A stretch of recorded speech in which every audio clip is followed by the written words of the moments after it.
All right, good morning. Welcome to the Joint Subcommittee on Senate Finance and Ways and Means, General Government Subcommittee, and I'm going to call this meeting to order. And Secretary, will you please call the roll? Assemblywoman Gorlow, Assemblyman Hafen, Assemblywoman Howdigi, Assemblyman Levitt, Assemblywoman Miller, Assemblywoman Peters, Senator Dennis, Senator Goycochea, Chair Brooks. Here, thank you. And does everyone have their closing packets? Oh, thanks.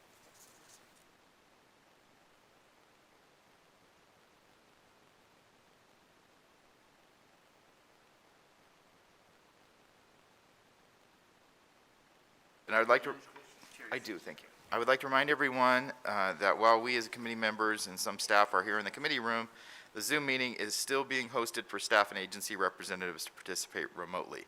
This is due to the current capacity limits in the room and the number of people who can attend. Those wishing to attend committee meetings in person can register to attend by visiting the legislature's Nellis website, and members of the public wishing to make public comment can continue to call in via telephone. There will be public comment period at the end of this agenda today.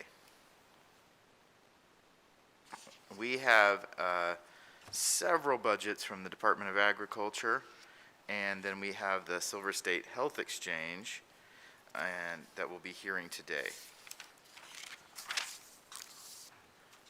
Mr. Nichols, will you please begin presenting the agriculture budgets for us? Absolutely. Good morning, Mr. Chair and members of the committee. For the record, my name is Colby Nichols. I'm a program analyst with LCB Fiscal Analysis Division. We'll begin today's agenda with Agriculture Administration, discussion of which begins on page 3 of your closing packet. There are 2 major closing issues associated with this account, the first of which is a recommendation for a new personnel analyst position, be funded through department cost allocation revenues of approximately $62,000 in fiscal year 22 and $80,000 in fiscal year 23. And the new personnel analyst position would provide dedicated support for the department's human resource functions. The agency currently utilizes the services of the divisions of human resource management to provide HR support for the department. The intent of the new request is to allow the agency to recruit somebody to serve as a subject matter expert related to the unique job classifications and job duties that are within the department. In addition, the position would provide improved long-term planning, succession planning. During the budget hearing, the agency indicated that the new position would also aid in the department's implementation of the state's new financial and human resource system known as Smart 21. This position would be the lead worker in the implementation of Smart 21. The subcommittee had asked the agency to provide specific examples of issues or challenges that the department had experienced in using centralized personnel services. And in response, the agency testified that vacancies at DHRM had impacted the agency. The agency indicated that investigations and complaint resolution processes were often extended beyond the normal resolution timeline due to understaffing both within the agency and at DHRM. In addition, the subcommittee inquired whether all human resource functions would be transferred to the agency if this position were approved. In response, the agency indicated that DHRM would continue to provide certain human resource functions, such as those complaint resolution and investigation functions, for the agency. The subcommittee also asked if there would be any reduction to the agency's personnel services cost allocation paid if this position were approved. And following the budget hearing, the agency indicated it did not anticipate any reduction in this cost. The agency indicated it was in discussions with DHRM to determine how the human resource duties would be divided if this position were approved. Again, they testified that the new position would be responsible for developing long-term employee retention and succession plans and serving as a subject matter expert on the agency's job classifications and duties. The agency indicated it experienced difficulty in recruiting and retaining qualified staff for those positions and had a need to develop long-term succession planning, as approximately 20% of the department staff will be eligible for retirement within 5 years. Does the subcommittee wish to recommend approving the personnel analyst position to provide dedicated support for the department's human resource functions, funded with cost allocation revenues of $62,273 in fiscal year 22 and $80,102 in fiscal year 23? Thank you, Mr. Nichols. And does the committee have any questions on this decision? Go right ahead, please. Thank you, Mr. Chair. So Colby, so with the 62,000 in FY22 and 80,000 in FY23, I'm assuming the $62,273 includes salary and fringe benefits? Yes, for the record, Colby Nichols, that is correct. Both of those figures would include salary and fringe, other costs associated with the position as well. And so the jump would, I'm assuming the jump would be because the FY22 would be for not a full year? Is that why it's so much less? Yes, that is correct. The position is budgeted using the default start date for new positions, which is October 1st of the first year of the biennium. So the difference between the expenditure amounts there reflects the fiscal year 22 amount is showing some savings due to certain months where the position would not be implemented yet at the beginning of the biennium. Thank you so much for that clarification. Thank you, Mr. Chair. Thank you, Assemblyman. Do we have any other questions from the committee? All right, I would entertain a motion on this. Thank you, Chair. I would move that we approve the personnel analyst position to provide dedicated support for the department's human resource functions, funded with cost allocation revenues of $62,273 in fiscal year 2022 and $80,102 in fiscal year 2023. Second. I have a motion from Chair Peters and a second from Senator Dennis. Any discussion on the motion? All in favor, aye. Any opposed? All right, the motion passes unanimously, and we can move on to the next decision. Thank you again, Colby Nichols, for the record. The second major issue associated with this account is a recommendation for a new laboratory information management system. The governor recommends departmental cost allocation revenues totaling $496,400 over the biennium for the purchase of a new laboratory information management system. This would replace several disparate information systems used by the agency's various laboratories, some of which are manual, outdated, or include contracted vendors. This recommendation would support the procurement of business process engineering and technology services with the intent to streamline and modernize the department's multiple information systems into a single unified information system. During the budget hearing, the agency provided some additional information regarding the proposed new laboratory information management system. The agency indicated that the Division of Enterprise IT Services, or EATS, has reviewed the proposal and approved the technology investment notification in early fiscal year 20. The subcommittee inquired whether the agency anticipated utilizing an off-the-shelf solution for the new system, and in response, the agency indicated it had not yet identified a specific system or vendor, but did anticipate being able to purchase such an off-the-shelf solution. The agency noted that it has communicated with sister agencies in other states to research the system requirements and cost estimates for this new system, and indicated that they would use the standard competitive procurement process to determine what new system the agency would purchase should this enhancement be approved. The subcommittee also inquired whether the contract for the new laboratory information management system would include ongoing support once the new system was implemented. And in response, the agency affirmed that it did intend to include those ongoing support and maintenance costs in the scope of the contract. In addition, the subcommittee asked how many dedicated IT staff the department has and what their role would be in implementing this new system. In response, the agency testified that it currently has 3 full-time IT positions, and that the agency's IT manager would serve as the project manager on the agency side for the implementation of the new system. Lastly, the subcommittee asked if the agency anticipated needing additional staff should this recommendation be approved, and in response, the agency indicated it did not need any additional staff at this time. Does the subcommittee wish to recommend approving the procurement of a department-wide laboratory information management system to replace the existing legacy systems, funded with cost allocation revenues of $351,150 in fiscal year 22 and $145,250 in fiscal year 23, as recommended by the governor? Mr. Nichols, could you go over the other closing items as well? Absolutely. There's a table on page 6 of your closing document listing the 9 other closing items included, all of which appear reasonable to staff. Fiscal staff would recommend that those other closing items be closed as recommended by the governor, and request authority for fiscal staff to make any technical adjustments as needed. Thank you. Does the committee have any questions on Senator Goicoechea? Thank you, Mr. Chair, and I guess I'm not an IT guy, and I'll leave it off to my colleague to my right, but it just looks to me like they're requesting $500,000 in for this upgrade, the information system, and without really having landed on what, it's just kind of, okay, we can do it for $500,000, and I'm concerned if that's even an accurate number. They don't know what they're going to buy. They've talked to other states. They indicated this is where they're at, but really don't have even what it's going to take to run it, and it's just $500,000 check. But again, I'm not an IT guy. I'm sure they can get something. I'm just concerned that they won't get there, and they'll be back looking for a supplemental before we get done.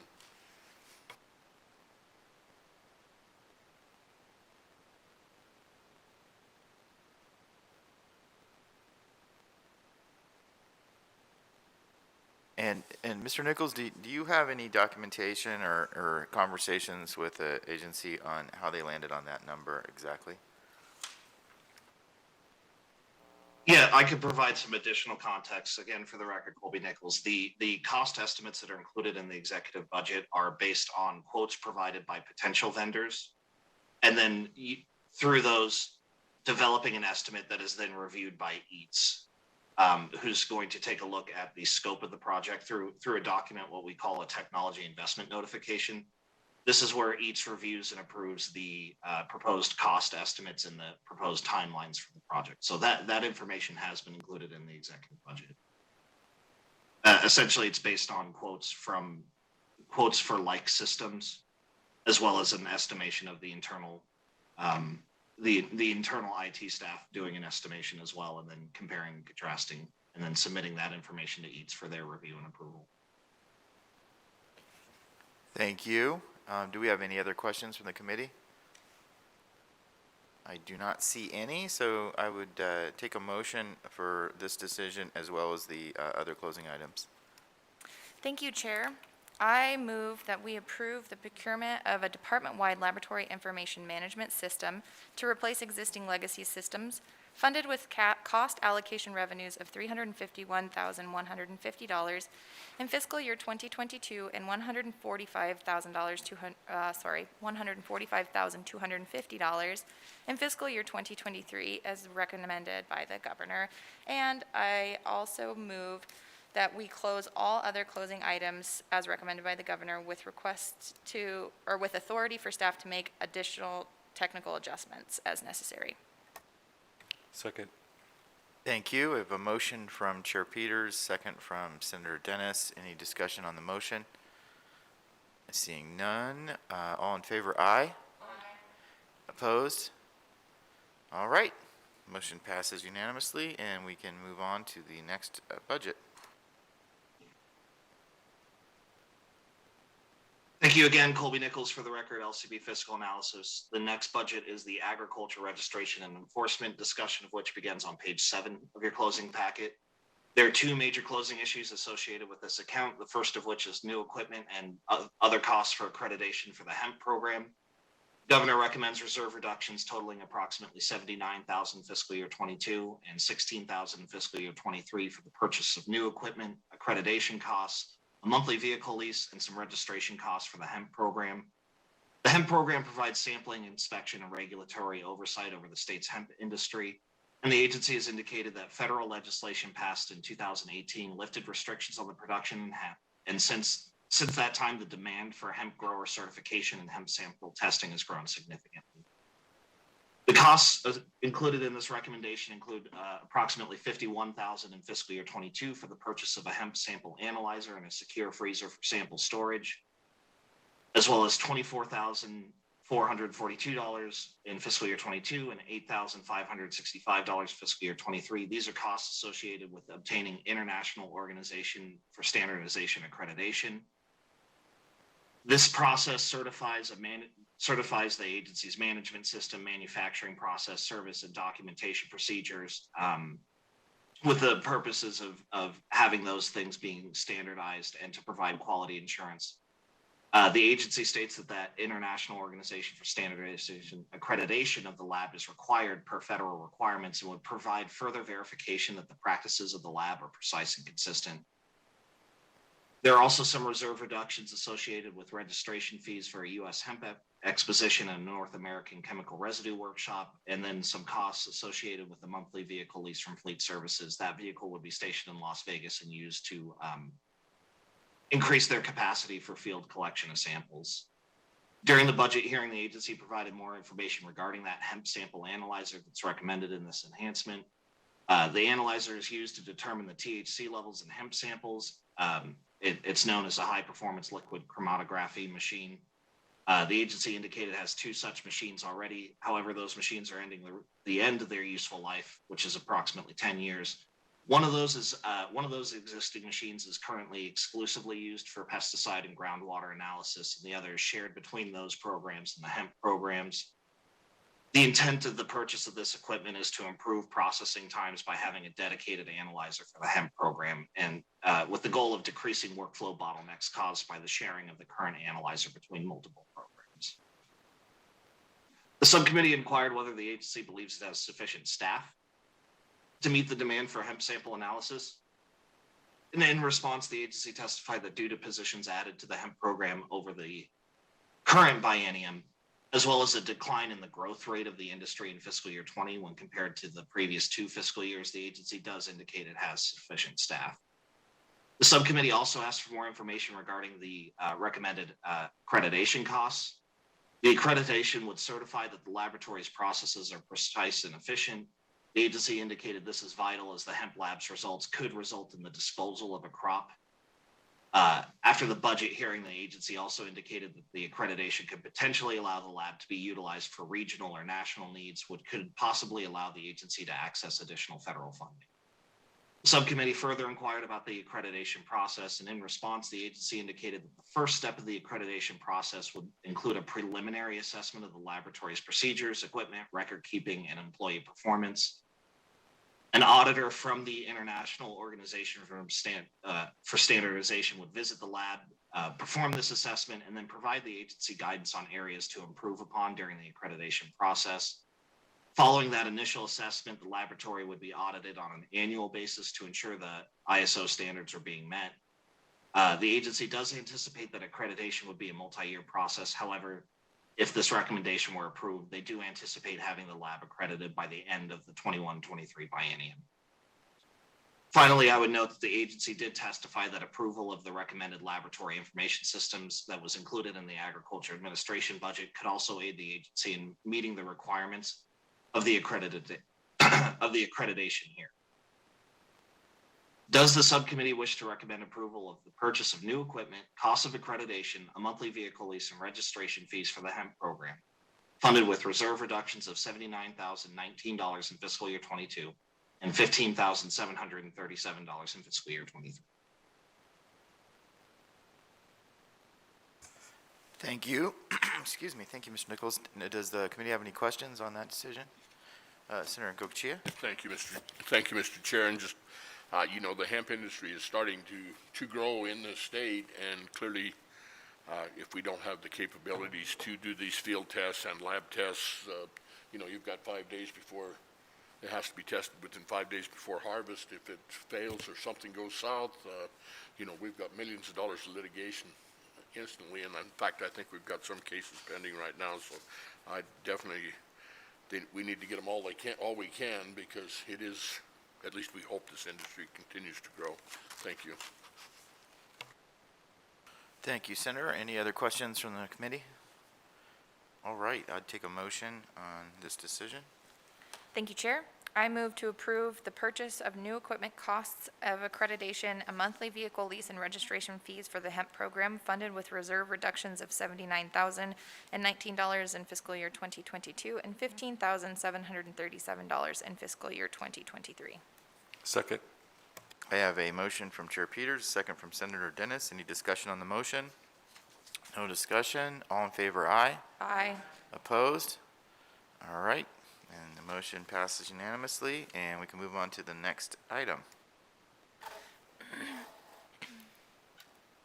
And thank you again, Colby Nichols, for the record, LCB Fiscal Analysis. The second major issue associated with this account is a new agriculturalist position, which will be funded with reserve reductions of approximately 69,000 fiscal year 22, 87,000 fiscal year 23. The position would be stationed in Las Vegas and would provide support to the agency's pest control operators program. The Pest Control Operators Program provides inspection, regulation, and licensing of pesticides and their applicators.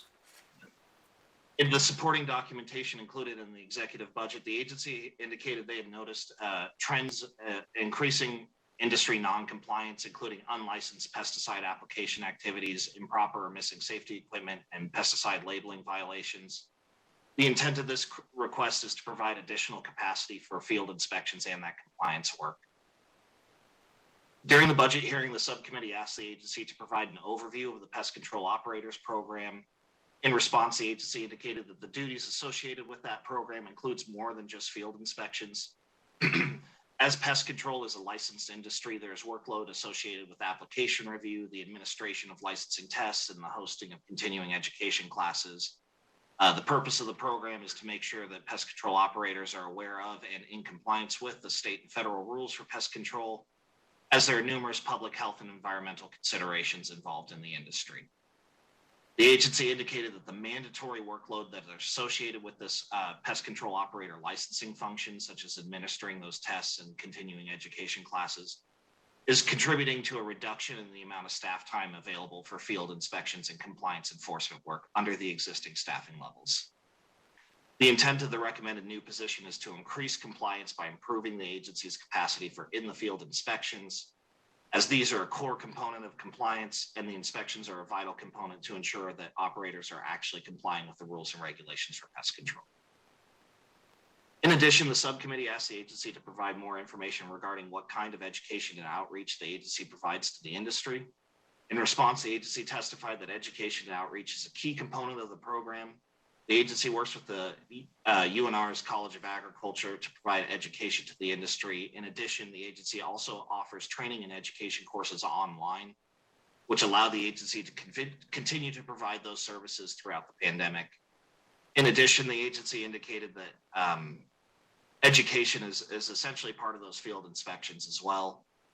During the budget hearing, the agency indicated that current staff was sufficient to perform approximately 150, 200 inspections per year, which is only a small sample of the approximately 1,700 licensed operators in the state. The subcommittee inquired whether there was a backlog for inspections, and following the hearing, the agency clarified there's no backlog for inspections since pursuant to statute, the agency has the authority to perform these inspections, but there is no statutory requirement regarding the number or frequency of inspections. So again, the intent here is to increase their capacity for those inspections. Does the subcommittee wish to recommend approval of a new agriculturalist position in Las Vegas to support the Pest Control Operators Program, funded with reserve reductions of $69,064 in fiscal year 22 and $87,428 in fiscal year 23? Thank you, Mr. Nichols. Any questions from the committee on this? I don't see any. I'll take a motion. Thank you, Chair. I move to close this budget as just indicated by staff. Second.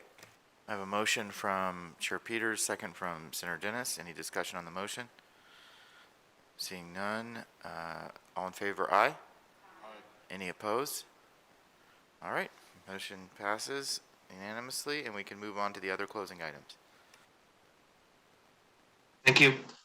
There are 6 other closing items associated with this account, 5 of which are included on the table on page 11 of your closing packet. And regarding other closing item number 6, this is a technical adjustment to add corresponding companion costs. These will be discussed in major closing issue number 1 for the next budget. So I would just note that as it's related to a funding source change, where a position would be funded from a transfer from this budget to that other one, should the committee wish to approve major issue number 1 in the next budget, we would recommend this one be approved as well. So we're establishing the contingency here. And again, I'll be discussing the major issue and the rationale for that funding source change shortly after. So fiscal staff would recommend other closing items 1 through 5 be closed as recommended by the governor. and that other closing item 6 be closed with the noted technical adjustment to add those corresponding transfer amounts, which equals $39,009 in fiscal year 22 and $40,603 in fiscal year 23, contingent upon the approval of that companion decision unit in the Plant Health and Quarantine Services budget.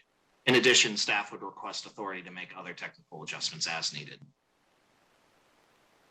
Thank you. Any questions on the other closing items?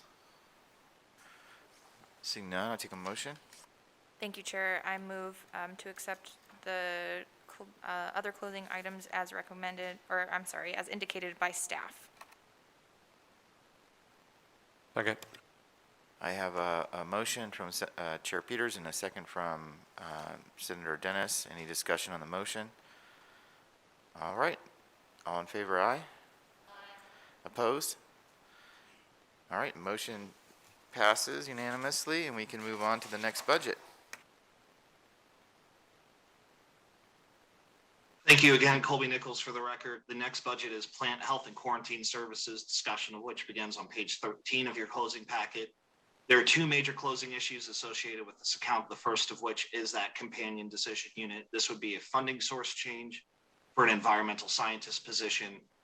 The executive budget recommends a general fund reduction with a corresponding increase in fee revenues that are transferred from the agriculture and registration and enforcement budget to fund 50% of the cost for environmental scientist position.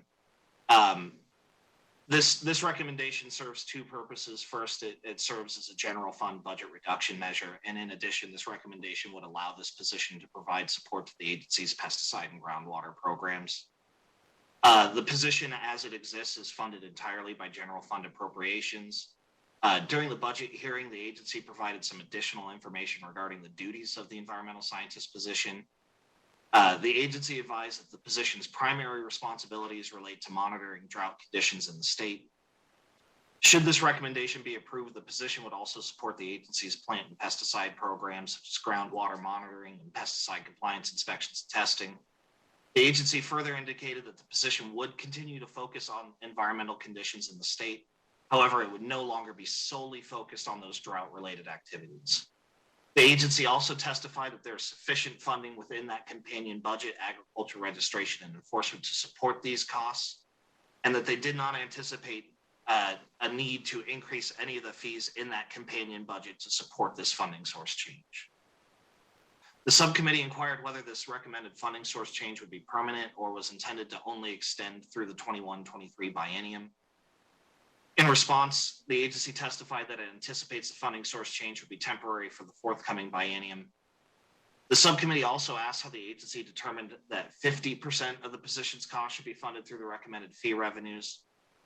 In response, the agency indicated it had determined that percentage split as necessary to achieve the 12% general fund budget reduction targets that were set for the agency by the governor's finance office. As the department as a whole typically receives relatively small amounts of general fund appropriations, the agency had prioritized reductions that would avoid the need to eliminate filled positions. Lastly, the agency noted that this recommendation was not only intended to achieve those budget reduction targets, but also to provide additional support for the agency's pesticide programs. Following the budget hearing, the agency confirmed that it intended to use pesticide registration fee revenues to support the 50% of this position's costs should this recommendation be approved. Does the subcommittee wish to recommend approving the transfer of fee revenue from the agriculture registration and enforcement budget to fund 50% of the personnel costs for an environmental scientist position to achieve general fund savings of $79,612 over the 2021-23 biennium as recommended by the governor? Thank you. Does the committee have any questions on this decision? Senator Gocochea. Thank you, Mr. Chair. And again, the confirmation that they would not have to raise fees in order to meet this, I believe is in the budget, and the agency does agree they wouldn't have to raise pesticide applicator fees. That's correct. Following the budget hearing, the agency has confirmed that they do not anticipate needing to revise any of the fees within agriculture registration and enforcement as a result of this recommendation. Thank you. Thank you, sir. Any other questions? All right, we'll take a motion. Thank you, Chair. I move to close this item as indicated by staff. Second. I have a motion from Chair Peters, second from Senator Dennis. Any discussion on the motion? Seeing none, all in favor, aye. All opposed? All right, motion passes unanimously, and we can move on to the next decision. Thank you again, Colby Nichols, for the record. LCB Fiscal Analysis. The second major closing issue associated with this account is the elimination of a vacant part-time agriculturalist position. Governor is recommending the elimination of this position, which would result in general fund savings totaling $92,368 over the biennium. The agriculturalist position included in this recommendation previously performed drought-related activities. However, a decrease in funding for those activities has contributed to a decrease in the position's workload, and as such, this position has been held vacant since fiscal year 2019. The position was held vacant in fiscal year 21 as well as part of those budget reductions approved in Assembly Bill 3 of the 31st special session in 2020. During the budget hearing, the agency indicated that the position that's included in this recommendation was added to the budget 2017 as a part of Governor Sandoval's drought initiative. However, as funding for drought-related activities was reduced during the 2019 legislative session, this position has been maintained vacant due to a lack of workload. During the budget hearing, the subcommittee asked the agency to confirm whether the agency's intent is to maintain this position vacant through the forthcoming biennium or to eliminate the position permanently. The agency confirmed this recommendation would eliminate this position permanently, and since the position has been vacant since 2019, there would be no layoff of staff should this recommendation be approved. The subcommittee also asked the agency about the impact that this recommendation would have on the agency and what, if any, other position within the department has been performing these drought-related activities. The agency indicated that the position's duties initially included the oversight of a general fund subgranting program to incentivize water conservation practices in agriculture and ranching. But because this program had not received additional funding after the initial appropriation made in fiscal year 2018, that program had been discontinued in the current biennium. The agency indicated that the environmental scientist position previously discussed would continue to perform the agency's other drought-related activities, such as data collection and drought-related education and outreach. Does the subcommittee wish to recommend approval of the elimination of a part-time agriculturalist position to achieve a general fund savings of $92,368 over the biennium, as recommended by the governor? Thank you. Can you go over the other closing items as well? There are three other closing items associated with this account. They're listed at the table at the bottom of page 15. They appear reasonable, so fiscal staff would recommend all other closing items be closed as recommended by the governor, and staff requests authority to make other technical adjustments as needed. Any questions from the committee? All right, seeing none, I would take a motion. Thank you, Chair. I move to close this item and other closing items as indicated by staff. Second. I have a motion from Chair Peters, second from Senator Dennis. Any discussion on the motion? All right, seeing none, all in favor, aye. Opposed? And motion passes unanimously, and we can move on to the next budget. Thank you, Mr. Chair. Again, Colby Nichols for the record. The next budget is the Pest, Plant, Noxious Weed Control budget, discussion of which begins on page 17 of your closing packet. There's one major closing issue associated with this account. That's a recommendation for a new agriculturalist position. The governor recommends total funding approximately $56,000 in fiscal year 22 and $70,000 fiscal year 23 for costs associated with establishing a new agriculturalist position to coordinate and perform plant disease field surveys.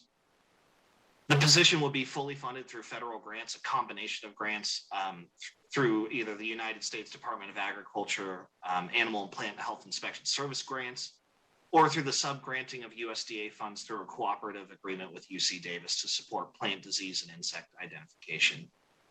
The agency indicates this position would serve as a survey coordinator who would address the recruitment and retention challenges that the agency has experienced with the use of temporary staff, as well as provide year-round survey and inspection services. During the budget hearing, the agency was asked to provide additional information regarding this position's duties, In response, the agency testified that the surveys and inspections the agency performs are mandated by those cooperative agreements and grants that would be funding this position. The intent of those surveys is to identify potential plant pathogen outbreaks or infestations early in order to prevent the spread of plant disease across the state. The recommendation, the recommended new position would coordinate the agency's statewide surveying plan, as well as provide additional capacity to perform surveys in the field. The subcommittee also inquired how the agency determined the allocation of costs that are associated with this position. And in response to those questions, the agency indicated the allocation was determined through discussion with the agency's federal partners.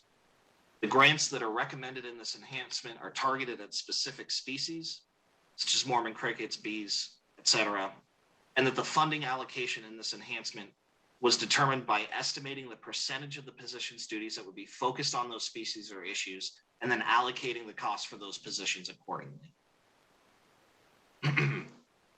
Does the subcommittee wish to recommend a new agriculturalist position to serve as a permanent plant disease field surveyor and coordinator, funded with federal grant revenues of $55,717 in fiscal year 22 and $69,735 in fiscal year 22, as recommended by the governor? Excuse me, $69,735 in fiscal year 23, as recommended by the governor.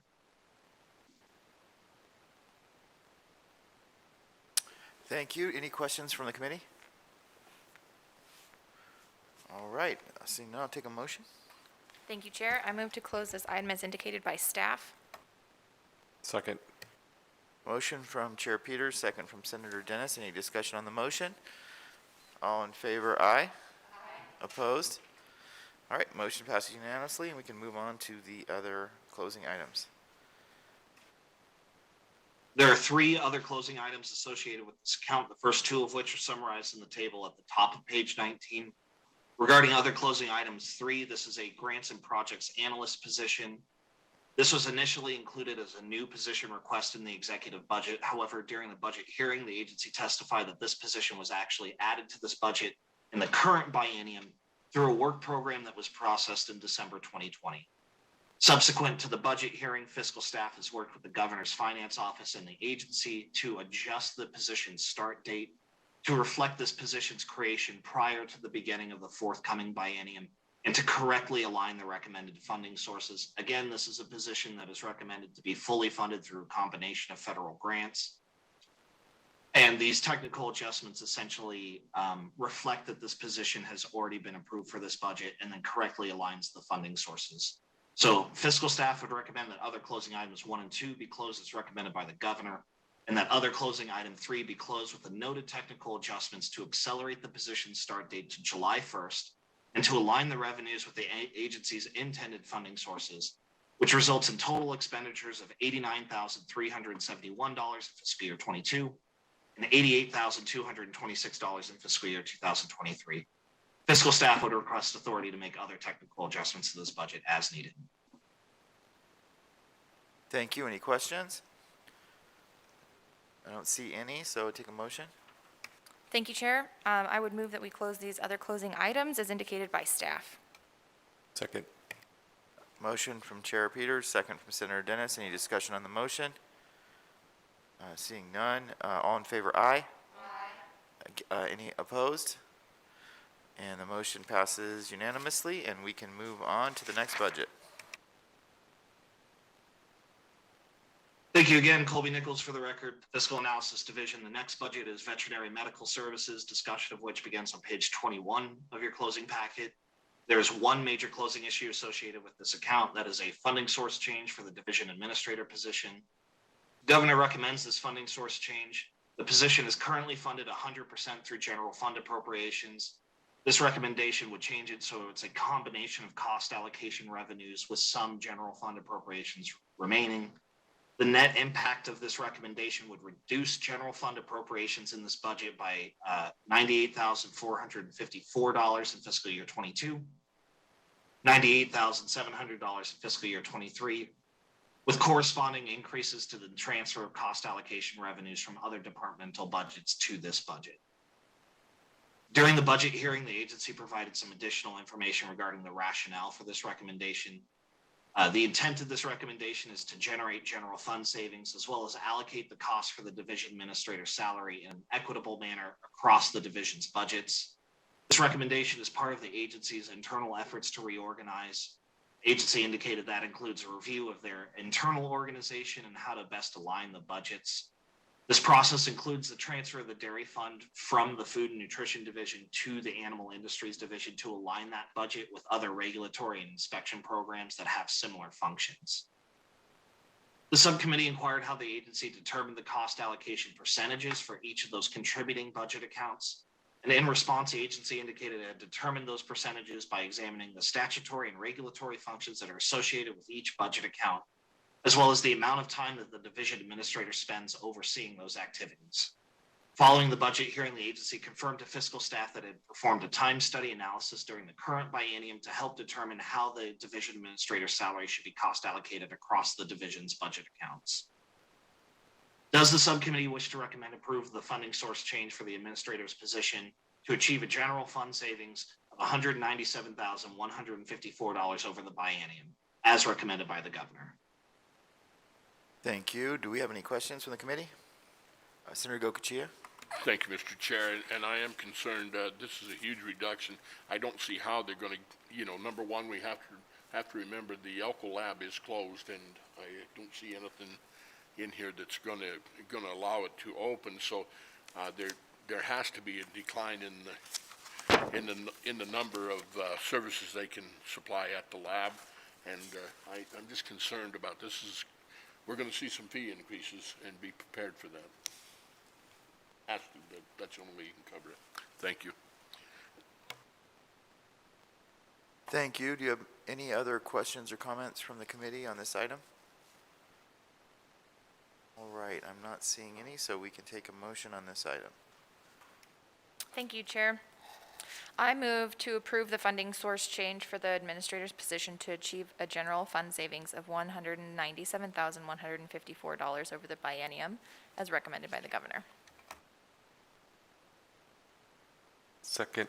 I have a motion from Chair Peters, a second from Senator Dennis. Any discussion on the motion? There's none, so all in favor, aye. Any opposed?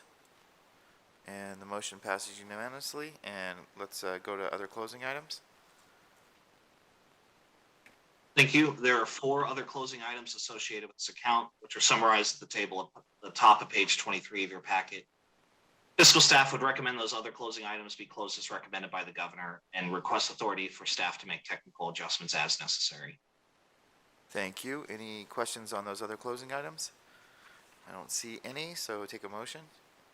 Thank you, Chair. I move to close other closing items as indicated by staff. Second. I have a motion from Chair Peters, a second from Senator Dennis. Any discussion on the motion? All in favor, aye. All opposed? And motion passes unanimously, and we can move on to the next budget. Thank you. This is Colby Nichols for the record. The next budget is the livestock inspection budget, discussion of which begins on page 25 of your closing packet. There is one major closing issue associated with this account. This is the long-term financial solvency as well as budget amendments for the brand inspection program. During the previous session, this budget was identified as having some financial solvency issues and declining reserves. And as a result, the 2019 legislature issued a letter of intent that directed the agency to develop a long-term plan to align its revenues and expenditures using those existing revenue sources. The agency's response to that letter of intent was provided to the Interim Finance Committee at its June 25th, 2020 meeting. And the plan indicated that the agency planned to take several steps to address the agency's financial solvency and improve the livestock inspection program during the 2021 legislative session. The major steps involved, those are the bulleted lists toward the bottom of page 26. I would note that while budget reserve levels did improve during the current biennium, fiscal year 2020 is a collection year for brand re-recording fees, which are collected on a 4-year cycle. In addition, that the travel and hiring freezes implemented by the state has reduced expenditures to the budget. In addition, there were several vacancies within the agriculture enforcement officer positions. which would result in short-term expenditure reductions in this budget account. During the budget hearing, the agency indicated that it was working with the governor's finance office on a series of budget amendments to address those issues that were raised by the business plan. And subsequent to the budget hearing, the governor's finance office has transmitted 2 budget amendments for consideration by the money committees. The agency and the governor's finance office indicate that those 2 amendments are contingent upon each other. And I'll briefly provide details for each one, starting with budget amendment A21-550-4546. This budget amendment would reduce the agency's reserves by $180,909 in fiscal year 22 and $229,416 in fiscal year 23 for the following changes to implement elements of the agency's business plan discussed previously. The first of which is personnel costs totaling approximately $236,000 fiscal year 22 and $326,000 in fiscal year 23 for 3 new permanent full-time brand inspector positions that would provide oversight of the brand inspection program. Additionally, this category contains costs associated with 30 part-time seasonal brand inspectors that would replace the agency's current contracted brand inspectors. The agency indicates that it's currently working with the Division of Human Resource Management to establish this new brand inspector class series. In addition, there are in-state travel costs of approximately $122,000 in fiscal year 22, $127,000 fiscal year 23. These would fund the personal vehicle travel reimbursements paid to the seasonal brand inspectors, as well as vehicle leases for the 3 permanent positions discussed previously. There are also some equipment costs and uniform costs associated with this request. And then information services costs, approximately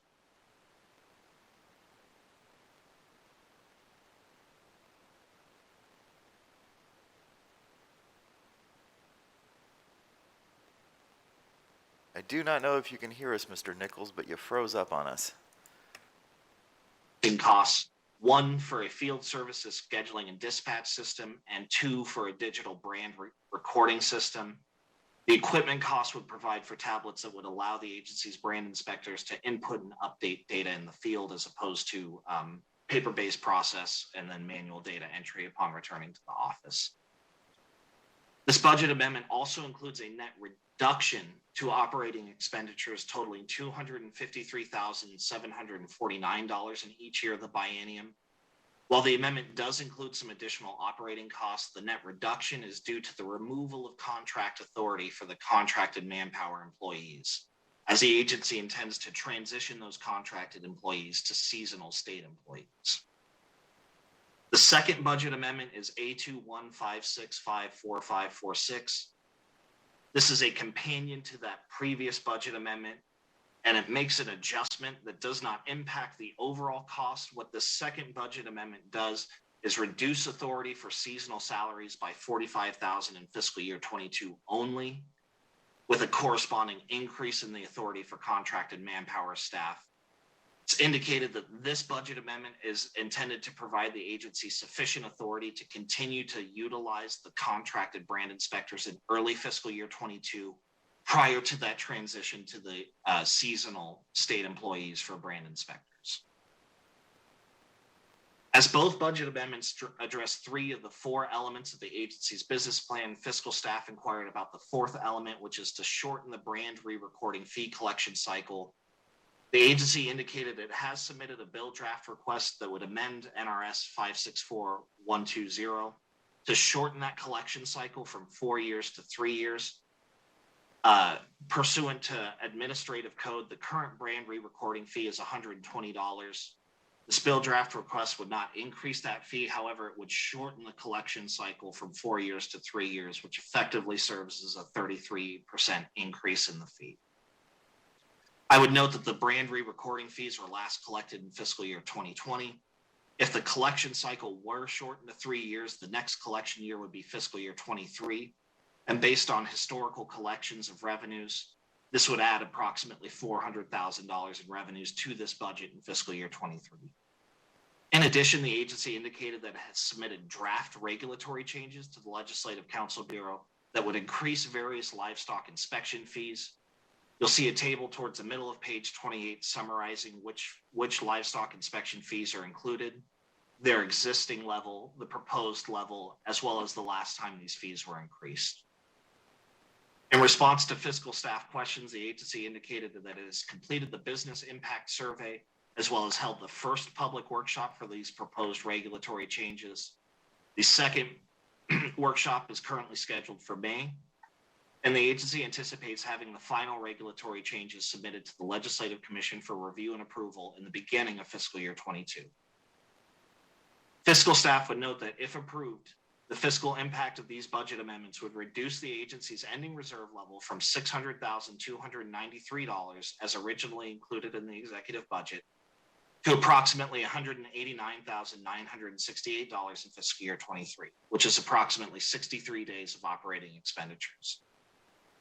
Those figures do not include any additional revenues from the proposed changes to livestock inspection or brand re-recording fees. In light of the long-term financial solvency issues facing this budget, which were discussed during the budget hearing, fiscal staff does have concerns with adding expenditures to this budget prior to the approval of the proposed increases to fee revenues and the shortening of the cycle for brand re-recording fees from 4 years to 3 years. As such, there are several options the subcommittee may wish to consider. Those are listed in the gray box at the top of page 29. The first option is to recommend the approval of the budget amendments as transmitted by the Governor's Finance Office, funded with reserve reductions.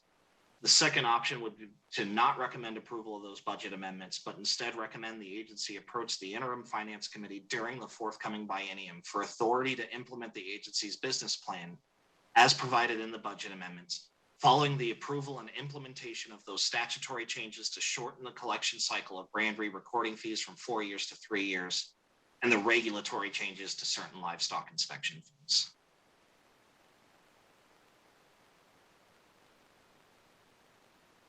Thank you, Mr. Nichols. Does the committee have any questions? Senator Gocochea? Thank you, Mr. Chair. And I also am concerned about, I don't know how much the public has been involved in this. When you go from $10 for the first animal to $35, it's a significant increase.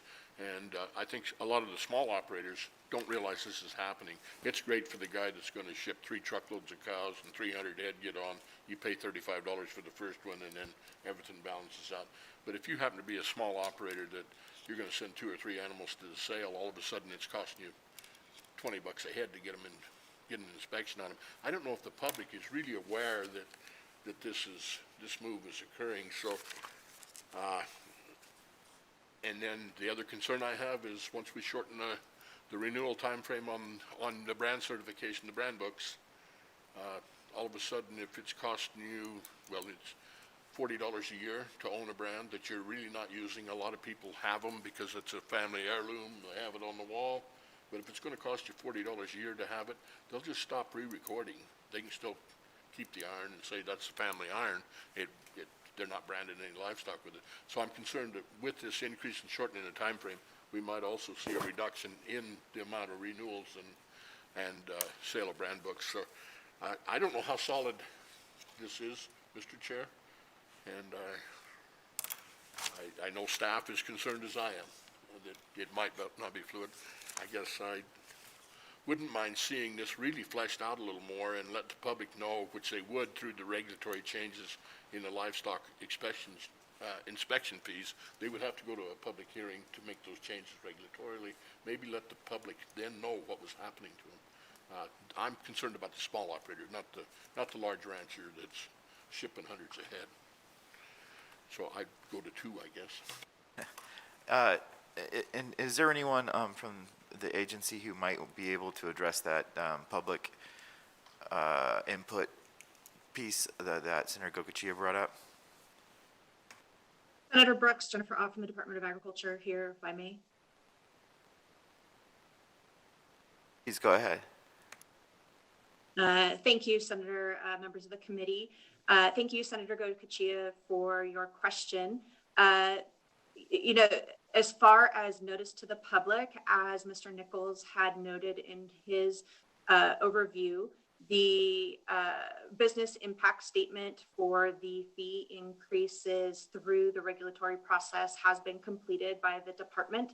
And we did receive feedback on that, and we did send that business impact survey to all cattle producers and those receiving a brand inspection on our internal list here. So we did receive that feedback. And also, as he noted, we did have one workshop already completed. And the results of that workshop, there were some feedback on some of the language in the NAC changes, but very little discussion on the fees because that has been discussed with industry as well. So when this business plan was submitted to Interim Finance Committee in June, the business plan was worked through with the industry. And in reference with changing the re-recording years from 4 years to 3 years, that was actually a suggestion by industry to relieve the pressure of the regulatory fee increase to assist with the budget.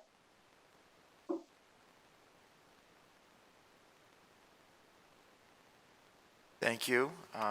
Do we have any other questions from the committee on this item? All right, so I will entertain a motion. Thank you, Chair. I move that we do not recommend approval of budget amendments A215504546 and A215654546, but instead recommend the agency approach the Interim Finance Committee during the 2021-23 biennium for authority to implement the agency's business plan as provided in the budget amendments, following the approval and implementation of the statutory changes to shorten the collection cycle of brand re-recording fees from 4 years to 3 years, and the regulatory changes to certain livestock inspection fees. Second. Thank you. I have a motion from Chair Peters and a second from Senator Dennis. Any discussion on that motion? Yes, Chair Peters. Thank you, Chair. I just want to put on the record that I think because of all the moving parts in this particular item, it's important for us to see each one kind of fleshed out before we make an ultimate decision to reduce these reserve dollars this cycle. And I think that given IFC coming up in the interim, we will have an opportunity to really look at how those things have been fleshed out and make sure that you guys are on a good trajectory with those reserves. Thank you. Any other discussion on the motion? All right. All in favor, say aye. Aye. Any opposed?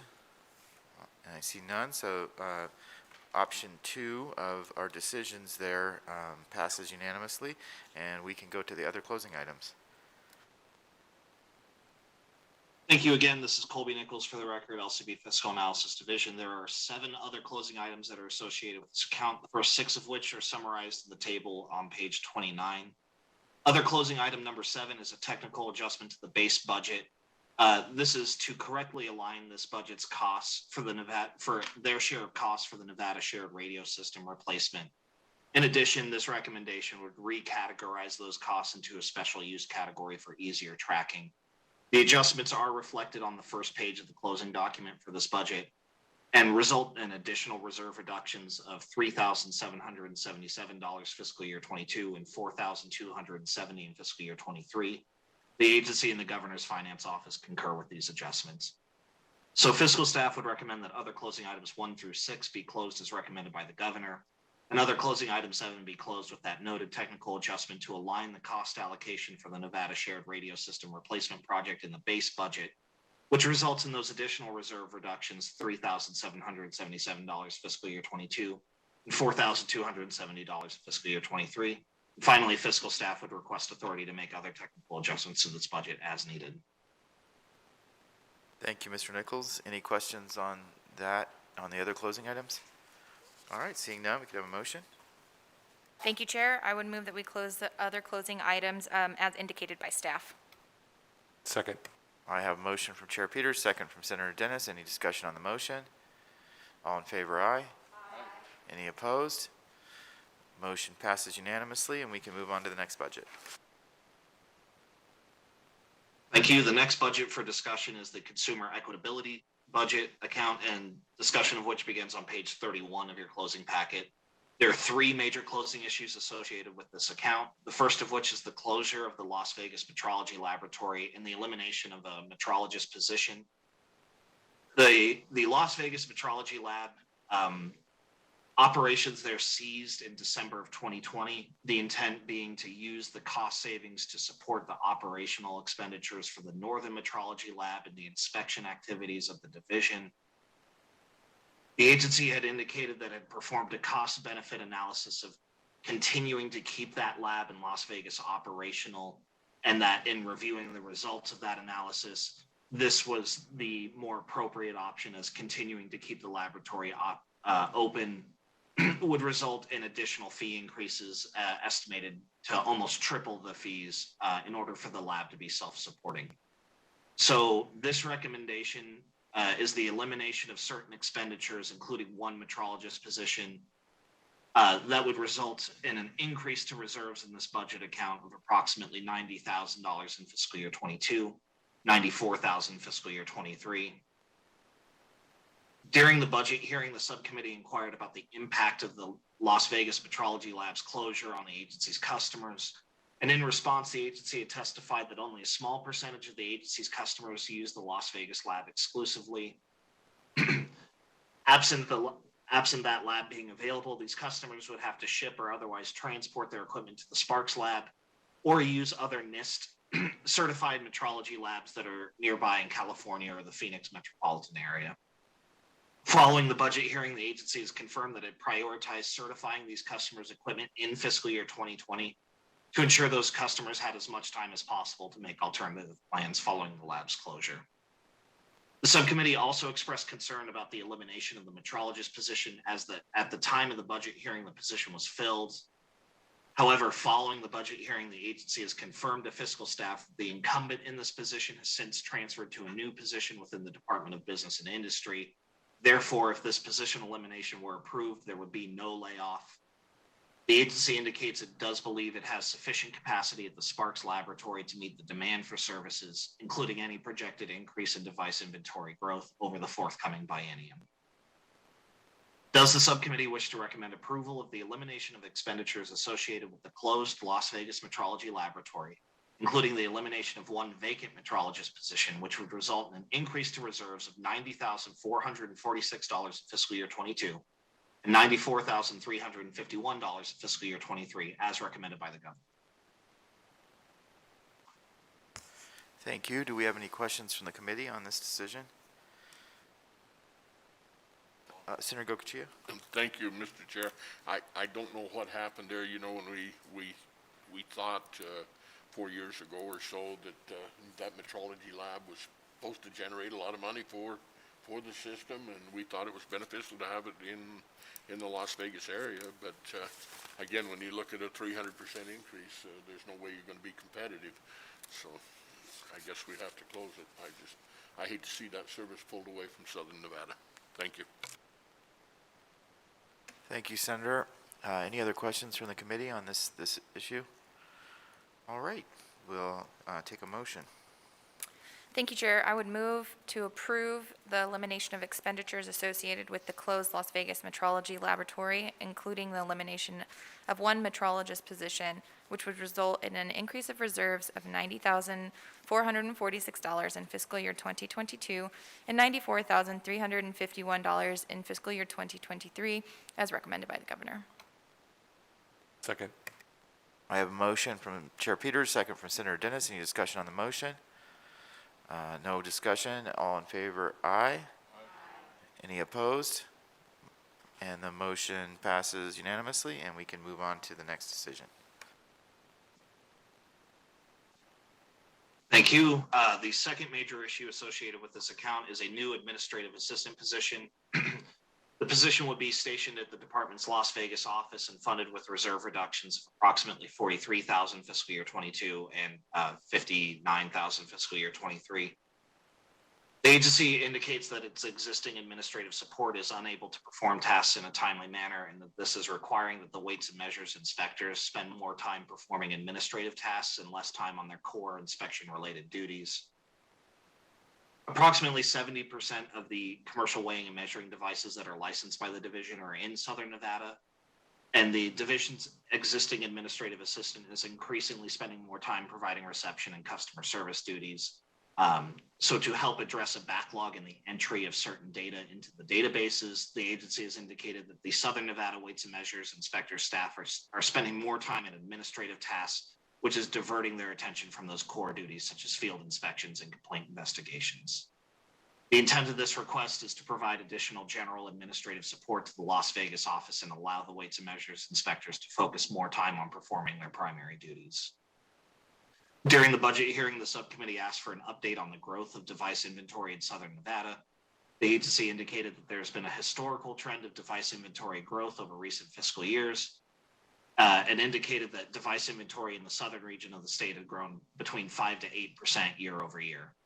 Following the budget hearing, the agency indicated that this growth trend was due to several factors, one of which is the overall population growth, and the second of which was the legalization of marijuana in the state. As this is a product that is sold by weight, that would increase the number of devices that require certification by the agency. The agency also indicated that existing paper-based processes for inspections is contributing to an increase in administrative workload. The agency had established a contracted administrative assistant position in fiscal year 21 to help address this increase. Following the budget hearing, fiscal staff inquired whether there should be any reduction to contracted personnel costs should this recommendation be approved. In response, the agency indicated did not anticipate any such reduction as the agency had laid off a different contract position during the pandemic, which had resulted in lower than anticipated contract staff expenditures in the base year, which is used to establish the authority for the forthcoming biennium.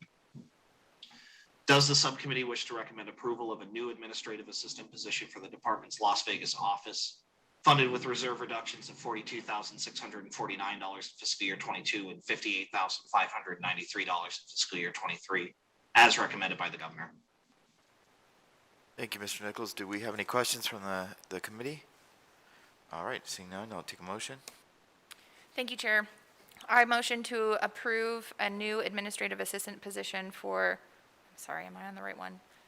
The department's Las Vegas office, sorry, funded with reserve reductions of $42,649 in fiscal year 2022 and $58,593 in fiscal year 2023, as recommended by the governor.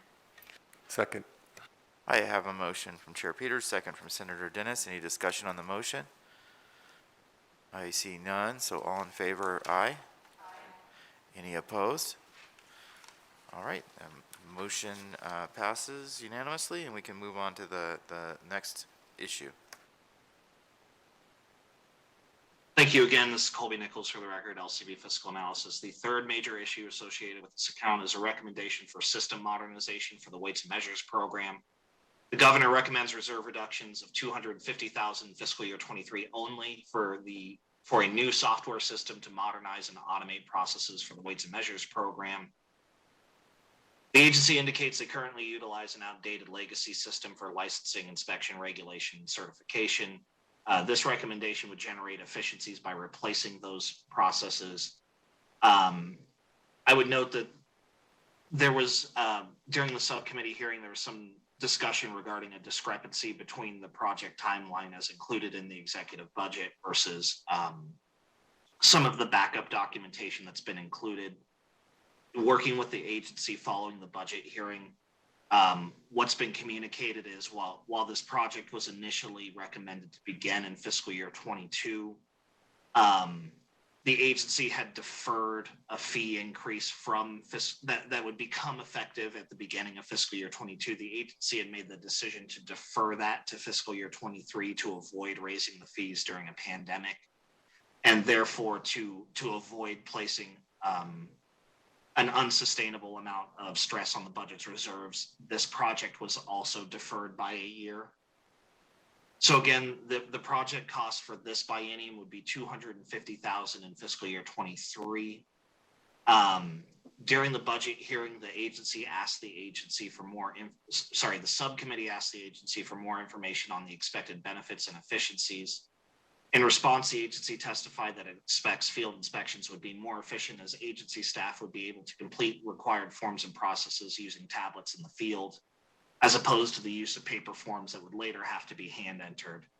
In addition, the proposed new system would offer more information and transparency to the agency's customers by allowing more accurate data and reporting on the progress of certification.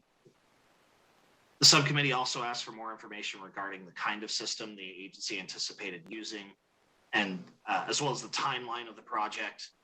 The agency indicates that it does anticipate being able to procure a customized off-the-shelf system for the project, with the goal of having the system fully implemented and live by the end of fiscal year 24. You'll see on page 35, again, discussion about the discrepancy between the timelines as stated by the agency versus some of the backup.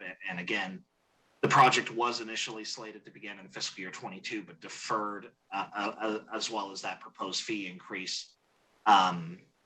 So following the budget hearing, the agency submitted an updated technology investment notification that supports this new timeline.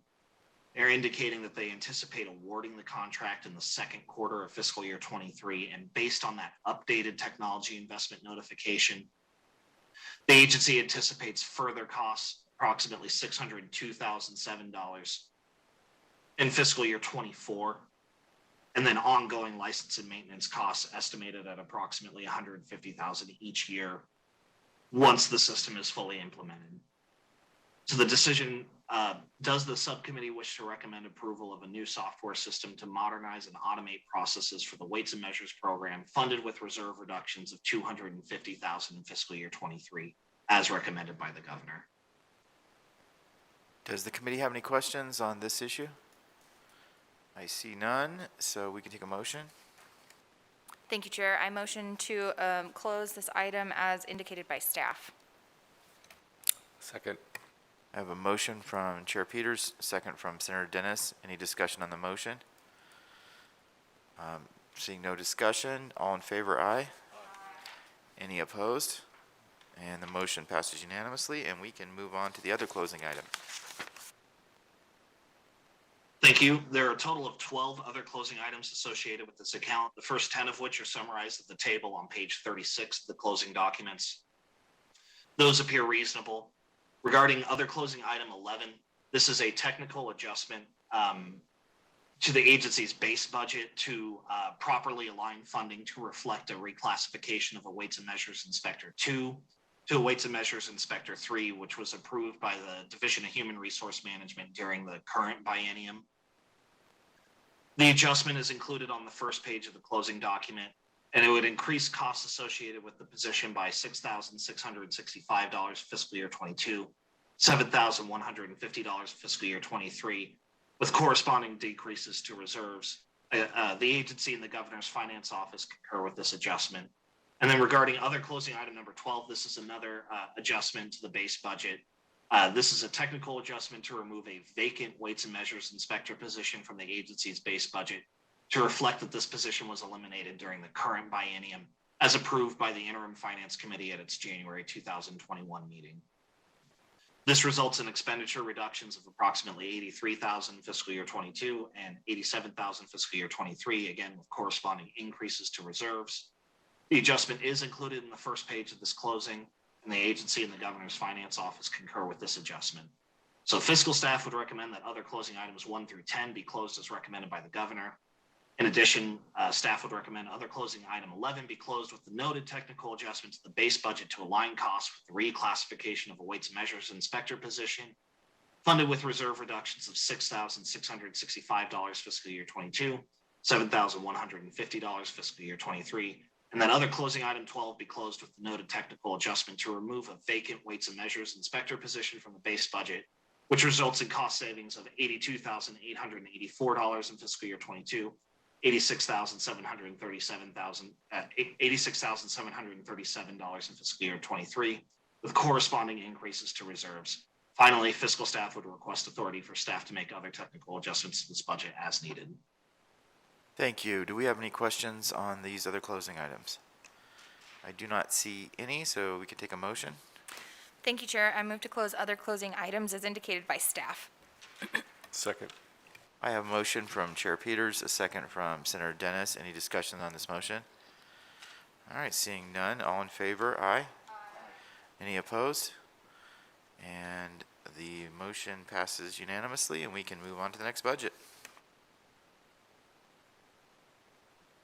Thank you, Colby Nichols, LCB Fiscal Analysis. The next budget is the dairy fund, discussion of which begins on page 39 of your closing packet. There are two major closing issues associated with this account, the first of which is financial solvency concerns. The executive budget recommends an ending reserve balance of $15,013 at the end of the forthcoming biennium for the dairy fund. It's equivalent to approximately 4.2 days of operating expenses. That level of reserve is insufficient to continue funding this program at the existing amounts, and unless expenses are aligned with revenues, this budget may become insolvent during the 2023-25 biennium. During the review of the base budget, fiscal staff had noted the depletion of reserves in this budget as a concern. Some additional information was requested from the agency regarding how it projects its revenues, as well as the optimal level of reserves and what steps would be taken to address the solvency issues. The agency identified that 45 days of operating reserves is optimal, and that the agency was currently performing an internal review of the programs in this budget to align revenues with expenditures. During the budget hearing, the subcommittee asked the agency to discuss the primary factors that were contributing to the declining reserves. The agency indicated that it was in the process of internally reviewing the dairy fund's programmatic activities and funding. The agency believes that actions that were taken by the Dairy Commission to reduce certain assessments to zero is the main cause of this budget's declining reserves. Following the budget hearing, the agency indicated that the Dairy Commission had reduced the assessments on butter and fluid milk to $0 prior to the Commission's dissolution following the passage of Assembly Bill 33 in the 2017 session. This legislation dissolved the commission and transferred those authorities vested in it to the director of the Department of Agriculture following the sunset of the Dairy Commission. Follow-up communication by fiscal staff, the agency has confirmed that it does intend to re-implement those butter and fluid milk assessments with an effective date of July 1st, 2021. Nevada revised statutes 584.647 through 649 gives the director the authority to set those assessments up to a statutory maximum, as well as lower those rates at the director's discretion. So the assessments on fluid milk and fluid cream per statute, those shall not exceed more than 1/4 cent per pound. For butter and cottage cheese, the statutory maximum is 2 cents per pound. And then finally, the statutory maximum for ice cream assessment is 4 cents per gallon. The agency indicates that it's currently working with the dairy industry to inform them of the forthcoming changes. However, the agency did indicate it's still in the process of determining what the appropriate rate of those assessments are, and thus did not have updated revenue projections. The executive budget, as recommended by the governor, does not include any revenues from those fluid milk or butter assessments. So in light of these concerns, the subcommittee may wish to recommend a letter of intent directing the agency to submit to the interim finance committee a long-term sustainable plan to align this budget's revenues and expenditures, including an update on any changes to assessments made in the 2021-23 biennium, to be submitted for consideration by the interim finance committee no later than its June 2022 meeting. All right, thank you. Do we have any questions on that issue? A comment from Senator Goche. Thank you, and I guess this is clearly a work in progress. I know the Dairy Commission used to be one of the most flush accounts in the state budget, and now we're down to 4 days reserve. It does make me nervous, and I realize they did take the assessment off, but it's going to take some time to land on what is the appropriate assessment as well. So I guess I would support the motion before the subcommittee. Thank you, Senator. Do we have any other questions or comments from the committee on this issue? All right, I do not see any, so we can take a motion on this issue. Thank you, Chair. I move that we recommend a letter of intent directing the agency to submit to the interim finance committee a long-term sustainable plan to align the budget's revenues and expenditures, including an update on any changes to assessments made in the 2021-23 biennium to be submitted for consideration by the interim finance committee no later than the June 2022 meeting. Second. And I have a motion from Chair Peters, a second from Senator Dennis. Do I have any discussion on that motion? I see none. So all in favor, aye? Any opposed? And the motion passes unanimously, and we can move on to the next issue. Thank you. The second major issue associated with this account is the reclassification of a food safety operations manager position. The governors recommend reclassifying this position to a new unclassified deputy division administrator position for the animal industry division.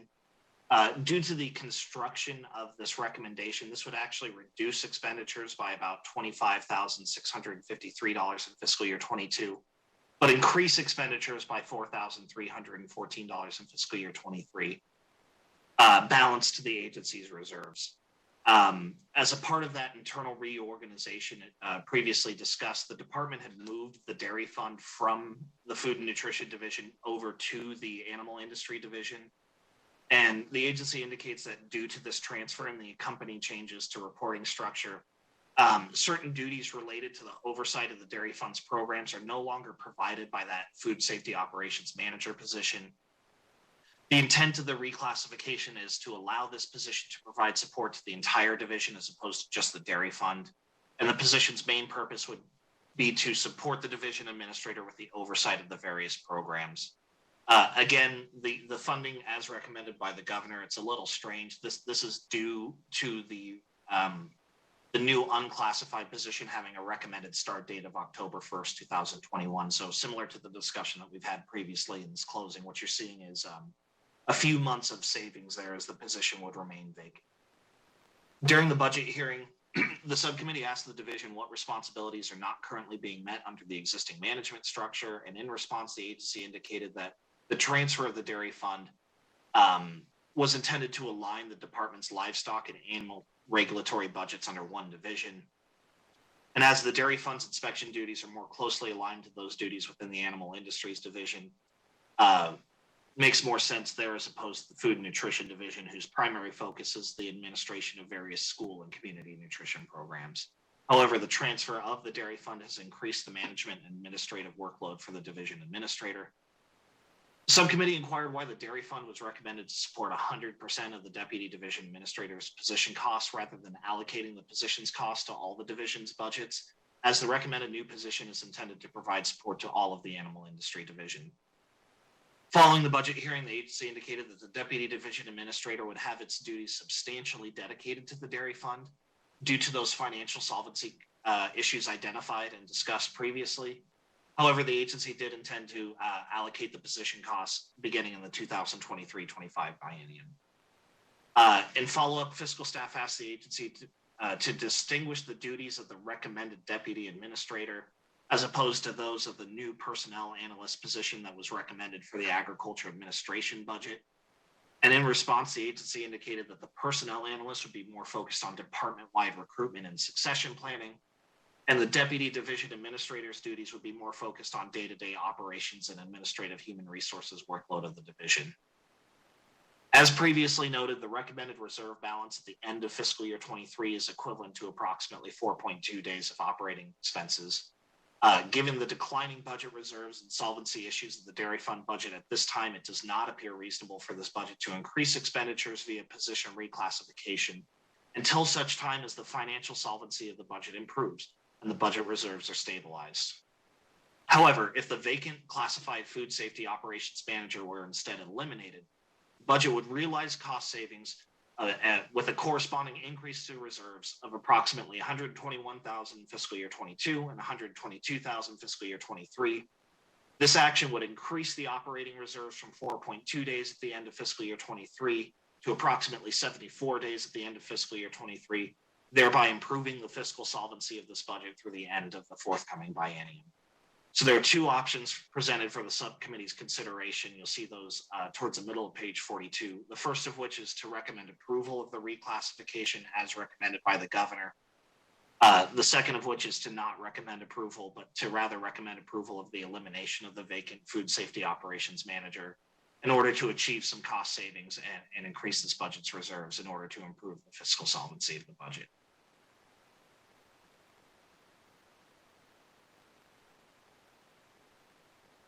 Thank you. Do we have any questions from the committee on this issue here? All right, we can take a motion then. Thank you, Chair. I move that we do not recommend approval of the reclassification of a vacant food safety operations manager position to a new deputy division administrator's position, but rather recommend approval of the elimination of the vacant food safety operations manager to achieve cost savings and a corresponding increase to reserves of $121,372 in fiscal year 2022 and $122,115 in fiscal year 2023 in order to improve the fiscal solvency of the budget. Second. I have a motion from Chair Peters, a second from Senator Dennis. Do I have any discussion on the motion? Chair Peters? Thank you, Chair. Again, this is one of those cases where I think we need to see how this first decision unit or issues flush out with the assessments on dairy products before we can make a decision on the solvency of this budget and allocate additional funds to this work or this position. And I do hope that we have the opportunity to have that discussion in June at the latest, June 2022 at the latest. Thank you. Do we have any other discussions on any other discussion on that motion? All right, I do not see any. So, all in favor, aye. Aye. And any opposed? And the motion passes unanimously. And we can move on to the other closing items. Thank you again, Colby Nichols, for the record. There are 7 other closing items associated with this account. They are summarized at the table at the bottom of page 42. These appear reasonable to staff. Fiscal staff would recommend other closing items 1 through 7 be approved as recommended by the governor and request authority for staff to make technical adjustments to this budget as needed. Thank you. Any questions on the other closing items? All right, could we take a motion? Thank you, Chair. I move to close the other closing items as indicated by staff. Second. We have a motion from Chair Peters, a second from Senator Dennis. Any discussions on the motion? All right, all in favor, aye. Aye. Any opposed? And the motion passes unanimously. We can move on to our next budgets. Thank you. The next budget account is the livestock enforcement account, discussion of which begins on page 43 of your packet. This budget was previously heard by the subcommittee to discuss a budget reduction measure. However, given the actions taken by the full joint committees related to those position-related budget reduction decision units, there are no longer any major closing issues associated with this account. There are simply 3 other closing items which are summarized on the table at the top of page 44. Those appear reasonable, and fiscal staff would recommend all other closing items be closed as recommended by the governor and request authority for staff to make technical adjustments as needed.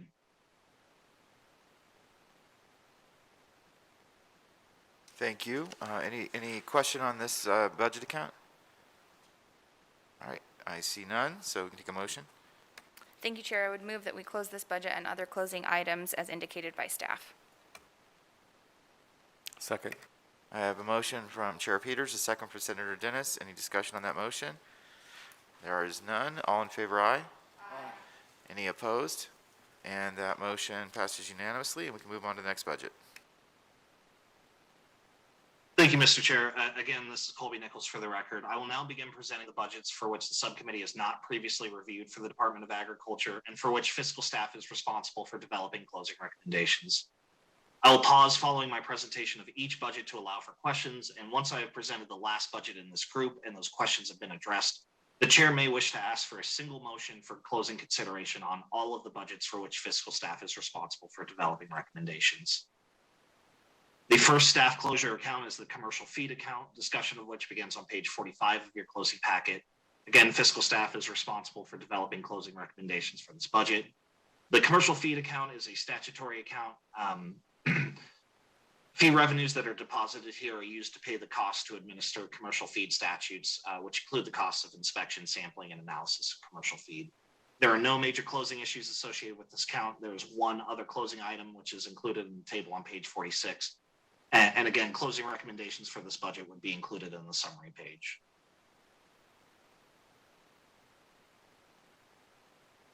Any questions on that one? We can go to the next one. The second staff closure budget is the predatory animal and rodent control budget, discussion of which begins on page 47 of your packet. Again, this is an account for which fiscal staff is responsible for developing closing recommendations. This account is also known as the Wildlife Services Program. This is essentially a cooperative agreement between the United States Department of Agriculture, the Nevada Department of Wildlife, the Department of Agriculture.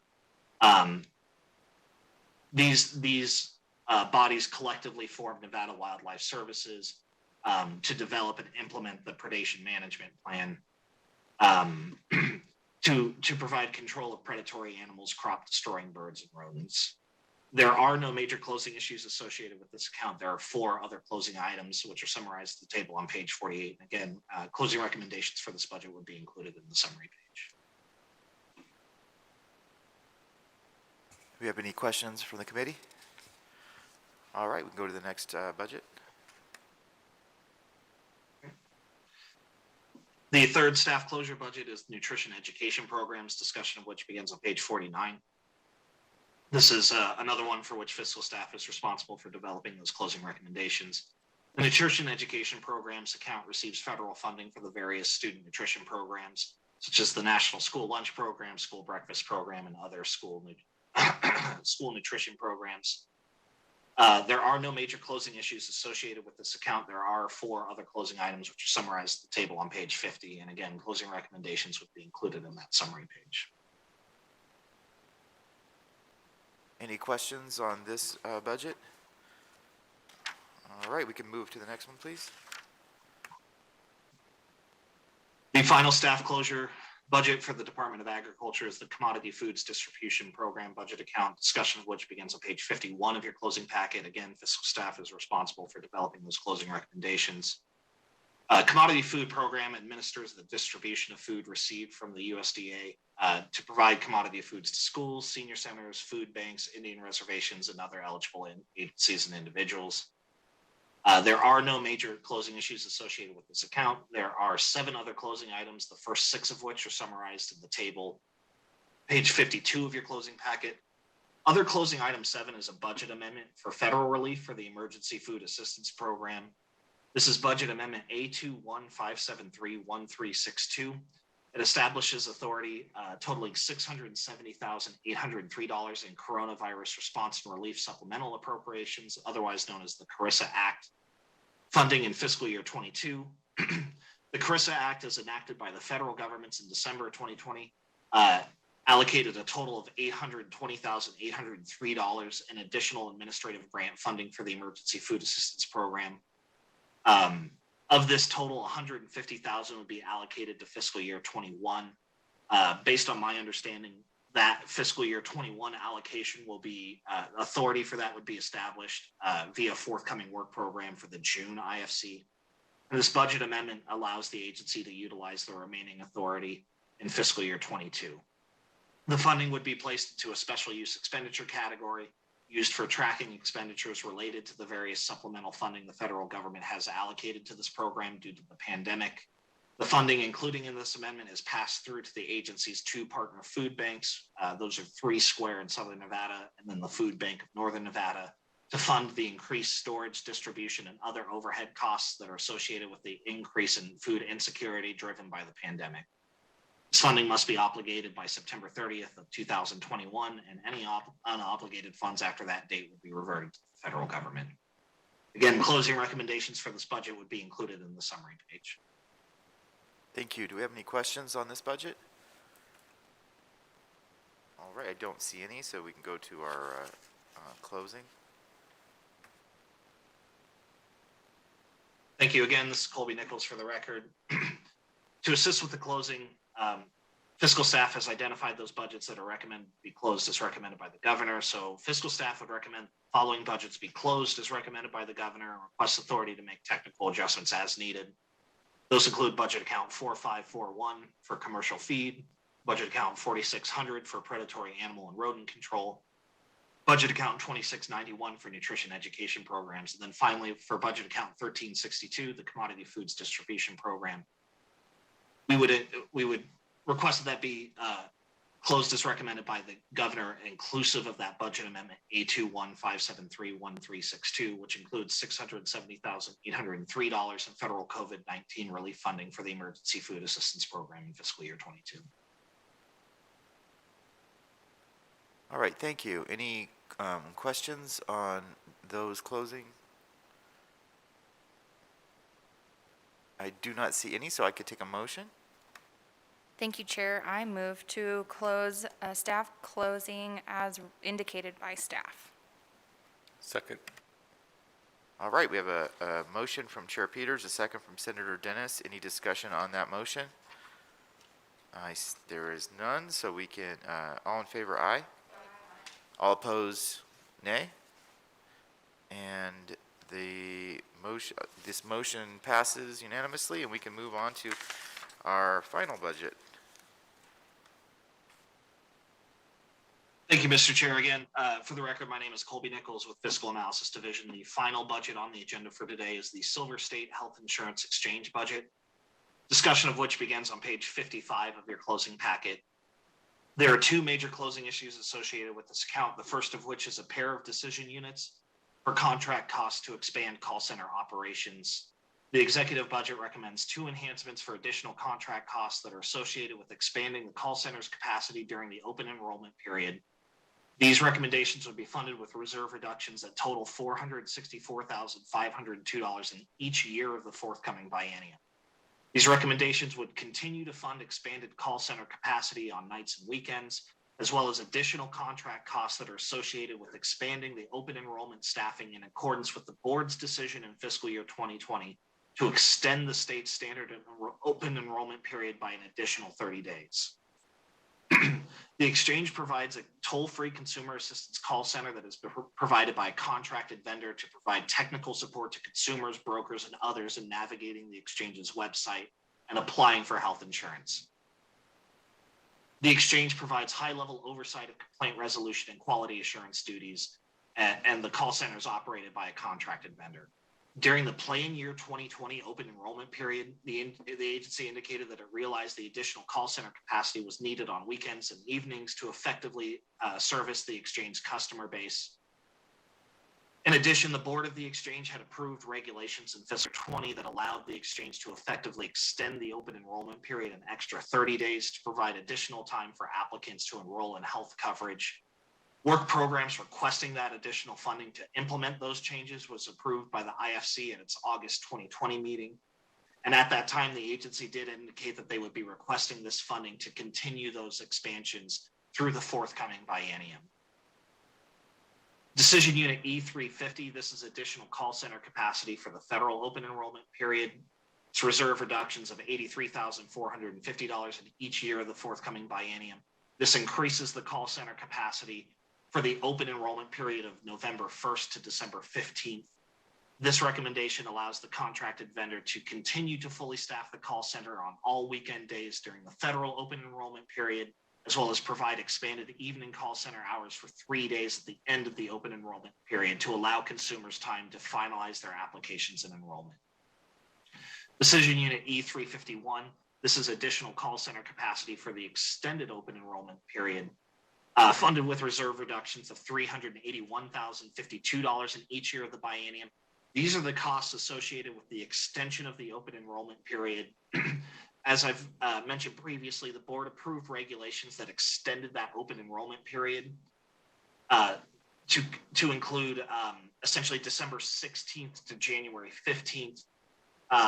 The agency indicates that this change was made to provide additional time for Nevadans to enroll in health coverage by extending the open enrollment period beyond the holiday season.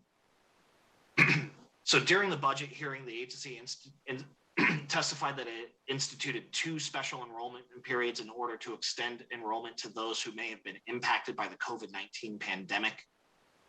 That first special enrollment period was from March 17th through May 15th of 2020. In addition, at the time of the budget hearing, the agency indicated that it had instituted a second special enrollment period from February 15th at the time through May 15th, 2021 in response to the pandemic. These are in addition to the extension of the standard open enrollment period previously discussed. What the agency has indicated that the transition to a full state-based exchange model has given the agency the flexibility to institute these changes. And at the time of the budget hearing, the agency indicated it anticipated additional extended open enrollment periods following the receipt of federal American Rescue Plan Act funds. The subcommittee had inquired how the COVID-19 pandemic had impacted the operations of the exchange and its call center. In response, the agency testified that during the pandemic special enrollment period in fiscal year 2020, the number of calls to the center had increased by approximately 20%. And the agency has seen a similar increase of approximately 25% during the fiscal year 21 pandemic special enrollment period. The subcommittee also asked how the 30-day extension of the standard open enrollment period and the additional call center capacity that was approved by the IFC in fiscal year 2020 had affected enrollment. In response, the agency testified that outside of that standard open enrollment period, the contracted vendor staffs the call center with 28 staff. Approval of the expanded call center capacity allows the vendor to staff the call center with 48 positions during those extended open enrollment periods, which mirrors the staffing level that's used during standard open enrollment. The agency also provided some information regarding the number of Nevadans who had enrolled during each of the special enrollment periods discussed previously, and that's summarized at the table at the bottom of page 57. I would note that these figures are approximate and current as of to the budget hearing. And talking with the agency following the budget hearing, my understanding is the American Rescue Plan Act special enrollment period initially testified that that would end in May 15th. That has been further extended to August 15th for now. And again, there's potential for change there once the American Rescue Plan Act dollars are made available to the state. That information is included for the committee's information. However, I would note that the enhancements under discussion do not apply to those pandemic special enrollment periods. This is costs associated with continuing to fund the extended open enrollment period and call center capacity. So approval of these enhancements would allow the vendor to continue to staff the call center at the open enrollment level for the 30 extra days of open enrollment, following the standard period at the service level that was previously approved by the IFC for fiscal year 2021. Does the subcommittee wish to recommend approval of decision units E350 and E351 for the additional costs associated with increasing the exchange's call center capacity during the open enrollment period, funded with reserve reductions totaling $464,502 in each year of the 2021-23 biennium? Thank you. Do we have any questions from the committee on this issue? Assemblyman Levitt? Thank you, Mr. Chair. Thank you, Chloe, for going over that. So the 464,502, if that's for 4 positions in a call center, which from what I'm reading it, I understand, that's roughly or exactly $116,125.50 per call center position. And I'm quite certain that they're not making $116,000 in salary and benefits by working in that, by taking those calls. So what else is associated with that cost for these 4 new full-time positions above and beyond the salary that they would be making? Thank you for the question. This is Colby Nichols, LCB Fiscal Analysis Division for the record. I believe there might be some confusion between major issue number 1 and major issue number 2. So the costs that are contained within major issue number 1, these are contract costs for additional contracted call center staff. My understanding in discussing this with the agency is that this is an increase of roughly 14 call center staff during the open enrollment period. In addition, there are costs associated with expanding the call center's hours to include weekends and then those late nights. So again, I think there might be some confusion between this major issue and major issue number 2, which is the 4 new permanent positions that are recommended for this budget account. I hope that clarifies, or if you need additional clarification, please let me know. No, that does. It's just confusing when you're reading it. When you see that big number with 4 full-time positions, it just gets. Thank you for that clarification. Appreciate it. Thank you. Do we have any other questions on this issue?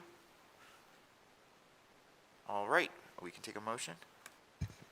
Thank you, Chair. I move to approve Decision Unit E350 and E351 for additional costs associated with increasing the exchange's call center capacity during the open enrollment period, funded with reserve reductions totaling $464,502 in each year of the 2021-23 biennium.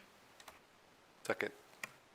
I have a motion from Chair Peters, a second from Senator Dennis. Do we have any discussion on the motion? I do not see any, so all in favor, aye. Any opposed? And the motion passes unanimously, and we can move on to the next issue. Thank you. This is Colby Nichols for the record. The second major closing issue is 4 new full-time positions for this budget account.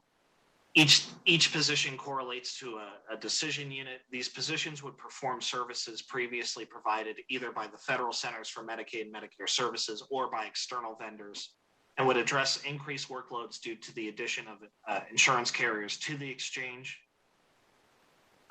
There's a table at the top of page 58 summarizing each decision unit.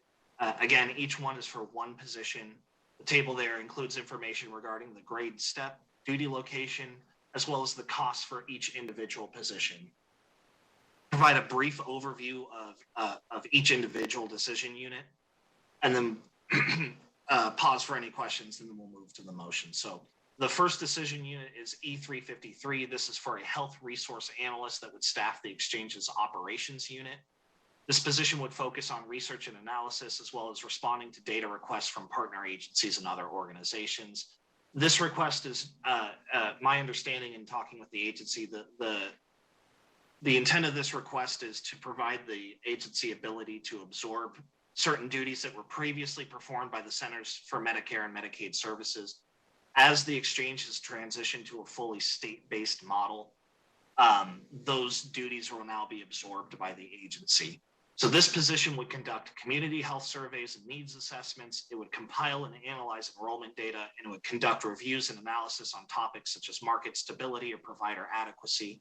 This position would also be responsible for all federally mandated reporting that's required by the agency's federal partners, including the preparation of statewide public use files. During the budget hearing, the agency indicated that this recommended new position would absorb functions that were previously performed by the federal partners, as well as address an increase in reporting responsibilities that are associated with the extension of the open enrollment period discussed previously. The federal government mandates submittal of comprehensive enrollment data multiple times a year, including weekly submissions during open enrollment. Those reporting requirements have also increased as the agency has instituted those pandemic-related special enrollment periods. The agency identified the need for this position as a part of its transition to that state-based exchange model. Decision Unit E356, this is for a business process analyst that would staff the Security and Reconciliation Unit. That unit provides consumer and carrier support services. The position would be responsible for resolving data discrepancies between the exchange's information system and those that are used either by the insurance carriers or by the federal partners. In addition, the position would work with IT staff and vendors to develop and implement business process changes and improvements. The agency indicates that this recommendation, this is needed to address an increase in workload that is driven by the addition of insurance carriers to the exchange. The exchange added 2 new insurance carriers in fiscal year 21 and does anticipate further growth in terms of carriers projected for the forthcoming biennium. The staffing level is, the agency indicates that the staffing level here is based on a study they had done identifying that each insurance carrier requires approximately 10 to 15 hours of staff time a week. This leads to an optimal staffing ratio, and that the intent of this recommendation is to provide the Security and Reconciliation Unit sufficient capacity to accommodate carrier growth while meeting those service goals. During the budget hearing, the agency testified that this position would support those increased workloads related to those additional insurance carriers. The agency does anticipate 2 additional carriers will join in fiscal year 22, which would bring the total number of insurance carriers on the exchange to 13. Approval of this recommendation would allow the Security and Reconciliations Unit to support all carriers, as the unit's duties include the investigation and resolution of discrepancies between the various carrier systems, as well as those that are used by the exchange. The timely resolution of those issues is important because resolving those issues could potentially affect customers' eligibility and their insurance coverage. Decision Unit E357, this is a health program specialist position. I would just note briefly that as opposed to the other positions which are recommended to be stationed in Carson City, this position is recommended to be located in Henderson. This position would staff the communications unit with the intent of absorbing certain strategic planning and outreach efforts that were previously provided by a contracted vendor, with the intent of realizing some cost savings by bringing those duties in-house, and therefore allowing the agency to increase the level of direct marketing that is being performed by the new vendor. So this position's duties would include the development and execution of targeted outreach strategies to encourage uninsured and underinsured populations to enroll in plans, as well as the development of educational and promotional materials. As I mentioned, the position is recommended to be stationed in Henderson, and during the budget hearing, the subcommittee asked the agency what factors were considered in determining the need for that position in Southern Nevada.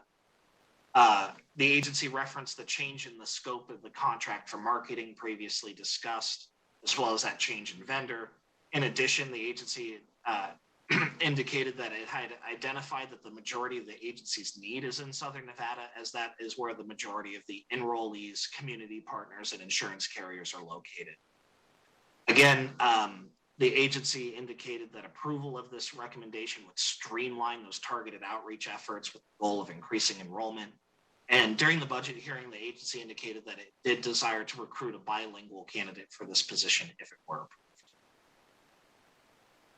The final position under discussion is a program officer. This is Decision Unit E358, and this position would staff the Consumer Assistance Unit, which focuses on consumer complaint resolution and enrollment issues. This recommended position would focus on insurance carrier support and would serve as a subject matter expert to provide training and technical assistance to carriers and to the contracted call center staff. In addition, the position would aid carriers in the resolution of complex complaints that have escalated through the dispute resolution process. During the budget hearing, the agency testified that one existing program officer position currently performs these duties. However, again, the growth in the number of insurance carriers is contributing to the need for additional capacity. The intent of this recommendation is to improve the agency's ability to perform investigation and resolution of carrier complaints in a timely manner. And the agency indicated that delays in these duties could have a negative impact on exchange customers. During the budget hearing, the subcommittee asked for more information regarding the type of consumer complaints that are escalated to exchange staff. In response, the agency explained that a tiered-based ticketing system is used to prioritize issues, provided some examples of what that may look like. So what the agency indicated is contracted call center staff, they will handle what's known as tier 1 complaints. Those can include simple issues, password resets, account access. Call center staff also handles tier 2 complaints. These are issues that are typically escalated because they require the input of a supervisor or managerial staff. Finally, the exchange is responsible for the resolution of tier 3 complaints. These are escalated to the exchange by the call center. And what the agency indicated is that these complaints typically require a greater level of research and analysis, or necessitate the exchange's abilities, citing specific examples such as the backdating or reinstatement of enrollment coverage, or the resolution of those discrepancies that may arise between the various information systems used by the exchange and its partners. In regards to all these requests, the subcommittee inquired whether the agency believed it had sufficient staffing to operate as a state-based exchange if these positions were approved as recommended by the governor. The agency did anticipate having sufficient staff if these recommendations were approved. However, they do anticipate further growth beyond the forthcoming biennium in regard to the number of carriers and enrollees. In addition, the complexity of the insurance marketplace makes predicting future staffing needs difficult.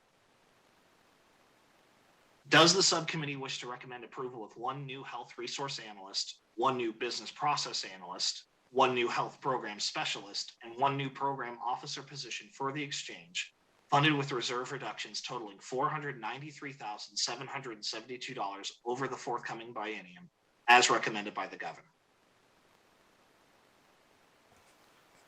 All right, do we have any questions from the committee? Assemblyman Levitt. Thank you, Mr. Chair, for your indulgence. I'm just trying to kind of weed my way through this, trying to figure it out. Kobe, so E350 and 351 was preparing the call center for these new positions, I would imagine, is what that decision unit was preparing for the four new positions that were being allocated to the call center. Am I right on that?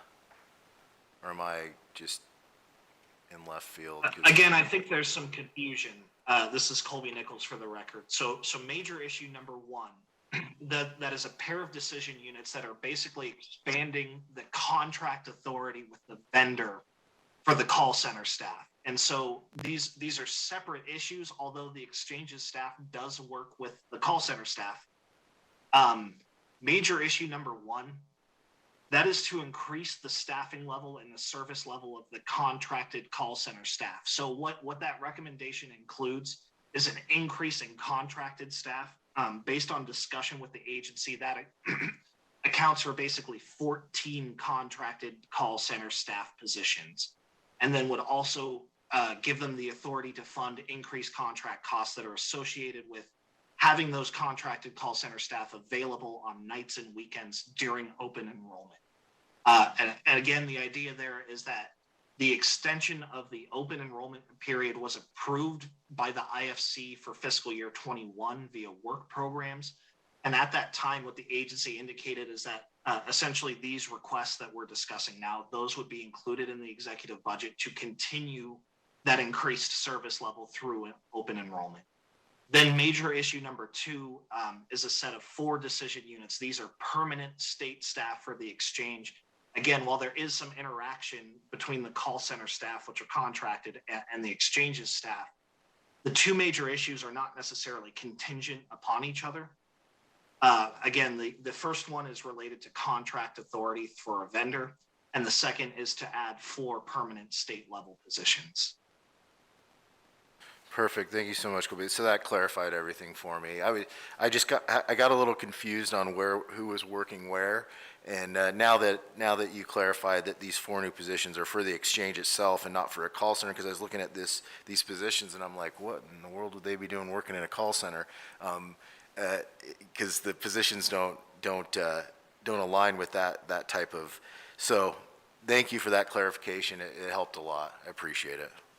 Thank you, Mr. Chair. Thank you. Do we have any other questions on these issues? And Mr. Nichols, if you could maybe go over the other closing item briefly as well. Sure. In addition to the issues previously discussed, there are 7 other closing items that are associated with this account, and those are summarized on the table at page 62 of your closing packet. Those appear reasonable, so fiscal staff would recommend that those other closing items be closed as recommended by the governor, and fiscal staff would request authority to make technical adjustments to this budget as needed. Thank you. And any questions on the other closing items?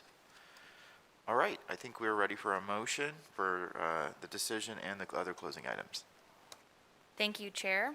I move that we approve one new health resource analyst, decision E353, one new business process analyst, E356, one new health program specialist, E357, and one new program officer position, E358, for the exchange, funded with reserve reductions totaling $493,772 over the 2021-23 biennium as recommended by the governor, and move that we close all other closing items as recommended by the governor and request authority for staff to make technical adjustments as necessary. Second. All right, I have a motion from Chair Peters and a second from Senator Dennis. Is there any discussion on that motion? I do not see any, so all in favor, aye. Any opposed? And the motion passes unanimously, and that wraps up all of our budgets for the day. And Mr. Nichols, good job, if you still have a voice left. That was a long one. And that brings us to our last agenda item for today's meeting, and that is public comment. And so I just want to see maybe if Broadcast Services, could you please see if anyone's on the line, and we'll give them a few minutes. I do not see anybody in the room here to make public comment in person. So if we have them on the phone, we'll just give them a minute and let them make comment. Thank you, Chair Brooks. We are currently on public comment. If you have recently joined the call and would like to provide public comment, please press *9 now to take your place in the queue.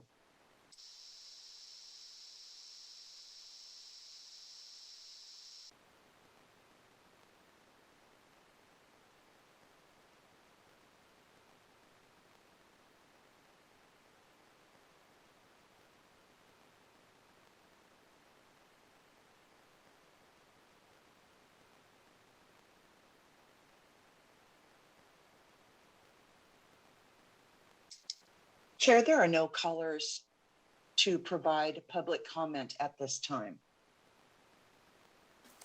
All right, thank you very much. Well, that is the end of our business this morning, so this meeting is adjourned. Thank you.